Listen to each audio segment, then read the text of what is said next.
dari bahwa kuasa Allah itu luas bagi kita. Seluruh surga yang Dia sediakan bagi orang-orang yang bertakwa. Untuk ikhtiar meraih ampunannya telah kita lakukan selama 1 bulan penuh. Berpuasa menjalankan perintah Allah dengan hati yang kukuh, iman dan takwa juga terus kita semai untuk memastikan ibadah kita senantiasa utuh. Semoga semua ini berujung pada ampunan Allah, sebagaimana hadis Rasulullah dari Abu Hurairah. Man shoma Ramadhana imanan wa ihtisaban ghufirallahu ma taqaddama min dhanbihi. Barang siapa yang berpuasa di bulan Ramadan dengan keimanan dan mengharapkan pahala dari Allah, maka akan diampuni dosa masa lalunya. Allahu Akbar, Allahu Akbar, Allahu Akbar. La ilaha illallah, Allahu Akbar, Allahu Akbar, Allahu Akbar, walillahil hamd. Masyaallah muslimin wal muslimat jamaah salat Idul Fitri yang dimuliakan Allah. Langkah kedua, mensucikan diri adalah sesuai dengan kelanjutan ayat pada surat Al-Imran ayat 134. Jika kita ingin kembali pada kesucian dan ketakwaan yang kuat, maka kita harus menguatkan ibadah sosial dengan sedekah, infak dan zakat.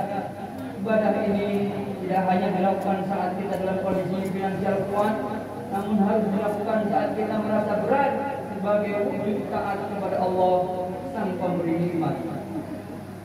Kita harus yakin bahwa berbagi tidaklah sama sekali akan mengurangi harta kita. Sebaliknya, dengan berbagi maka hakikatnya Allah sedang menambah apa yang kita punya. Zakat fitrah yang kita keluarkan di bulan puasa dan zakat mal untuk menyucikan jiwa kita adalah wujud kesadaran jiwa bahwa semua yang kita punya adalah milik Allah dan akan kembali kepadanya. Hal ini sekaligus menyadarkan kita bahwa ada hak orang lain di dalamnya. Semua bukan milik kita dan tak akan dibawa saat kita meninggalkan dunia. Hanya dengan cara berbuat baik dengan harta yang disedekahkan kepada sesama, harta kita akan memberi manfaat saat kita sudah kembali kepada Allah Subhanahu wa taala. An Abi Hurairah radhiyallahu anhu an Rasulullah sallallahu alaihi wasallam qala ma nataqasad sadaqatan min mal wa ma zidallahu abda bi'afwin illa idda wa ma tawadda'a ahadullahi illa rafa'ahu Allah. Dari Abi Hurairah radhiyallahu bahwa Rasulullah sallallahu alaihi wasallam bersabda, tidaklah sedekah itu mengurangi harta dan tidaklah Allah menambah bagi seorang hamba dengan pemberian maafnya kepada saudaranya kecuali kemuliaan di dunia dan akhirat. Serta tidaklah seseorang merendahkan diri karena Allah kecuali Allah akan meninggikan derajatnya di dunia dan akhirat. Masyaallah muslimin wal muslimat jemaah salat Idul Fitri yang dimuliakan Allah. Dalam surat Al-Imran ayat 134, Allah juga memerintahkan agar kita senantiasa mengendalikan amarah dan suka memaafkan kesalahan, karena Allah mencintai orang-orang yang berbuat kebaikan. Ramadan dan Idul Fitri menjadi momentum pembuktian.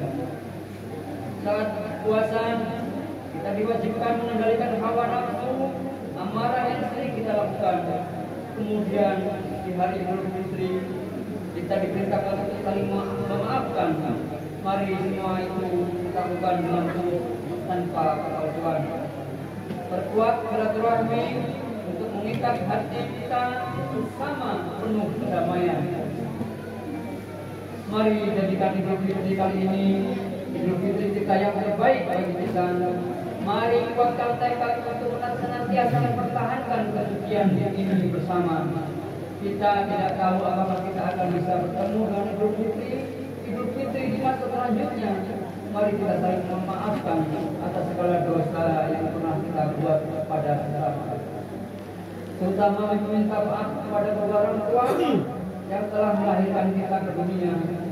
Beruntunglah yang masih memiliki kedua orang tua. Mereka adalah jimat yang harus terus kita jaga. Mereka lah yang telah berjasa dalam kehidupan kita dan menghantarkan kita meraih kesuksesan kehidupan di dunia.